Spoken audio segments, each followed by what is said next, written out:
नमस्कार, मैं हूं राहुल चौधरी और डीएनपी इंडिया में आपका स्वागत है।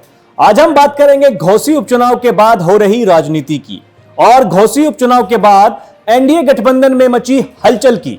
घोसी उपचुनाव के नतीजों के साथ ही एनडीए में शामिल सहयोगी दलों की टिकटों और सरकार में भागीदारी को लेकर मोलभाव करने की हैसियत भी घटती नजर आ रही है, जिसके चलते उत्तर प्रदेश में एनडीए के सहयोगी दल अब अपनी अपनी बात गाने में लगे हैं। दूसरी तरफ घोसी की जीत के बाद से इंडिया गठबंधन में सपा का दबदबा कायम हो गया है, जो लोकसभा चुनाव में सीटों के बंटवारे के वक्त पार्टी का मजबूत आधार बनेगा। इस हार के बाद से बीजेपी जो 80 में से 80 सीटें जीतने का कई बार दावा कर चुकी है, अब अपनी रणनीति बदलने पर मजबूर हो गई है।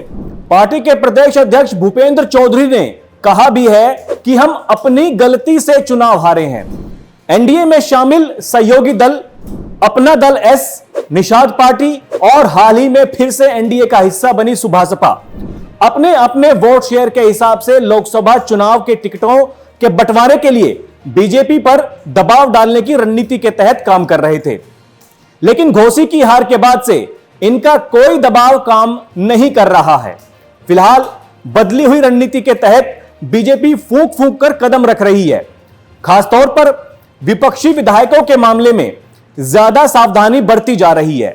जानकार बताते हैं कि घोसी नतीजों के बाद भी कुछ विपक्षी विधायक लगातार बीजेपी के संपर्क में हैं, मगर उनकी ज्वाइनिंग का मामला फिलहाल ठंडे बस्ते में डाल दिया गया है। सहयोगी दलों के नेताओं की तरफ से जिस तरह से बयान आ रहे हैं, उससे साफ जाहिर है कि वो हार का पूरा ठीकरा बीजेपी प्रत्याशी दारा सिंह चौहान की इमेज पर फोड़ रहे हैं।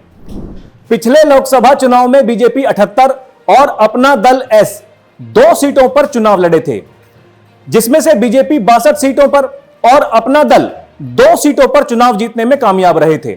लोकसभा चुनाव में सीटों के बंटवारे में अपने हिस्से में ज्यादा सीटें करने के उद्देश्य से सुभासपा और निषाद पार्टी काफी कोशिश कर रही हैं।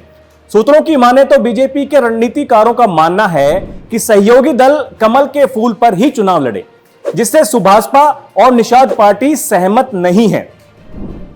बीजेपी की चिंता सिर्फ घोसी के नतीजों के चलते ही नहीं है, बल्कि लखनऊ, मिर्जापुर, बरेली और जालौन में हुए जिला पंचायत के उपचुनाव में मिली हार भी एक वजह है। इस हार के बाद से ओम प्रकाश राजभर भी एक अवसरवादी नेता के रूप में एक्सपोज हो गए हैं, क्योंकि घोसी ही उनका मजबूत गढ़ था और उसी गढ़ में अब सेंधमारी हो गई है।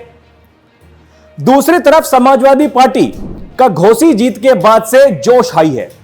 अखिलेश यादव के साल 2017 में सत्ता के हटने के बाद से सपा को लगातार हर चुनाव में हार मिल रही थी, मगर इस उपचुनाव की जीत के बाद से पार्टी का मनोबल बढ़ गया है। वहीं अब चाचा शिवपाल भी अखिलेश के साथ हैं।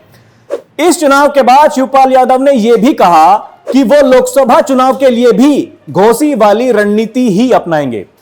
वैसे सूबे के मुखिया योगी आदित्यनाथ विधानसभा में शिवपाल यादव को कह भी चुके हैं कि चाचा 2024 से पहले फैसला कर लो, कभी जिंदगी भर के लिए पछताना ना रह जाए। यानी योगी भी शिवपाल की अहमियत को जानते हैं। अब राजनीति का यह ऊंट कौन सी करवट बैठेगा, यह तो आने वाला समय ही बताएगा। खबरों का सिलसिला जारी है, आप देखते रहिए डीएनपी इंडिया। नमस्कार।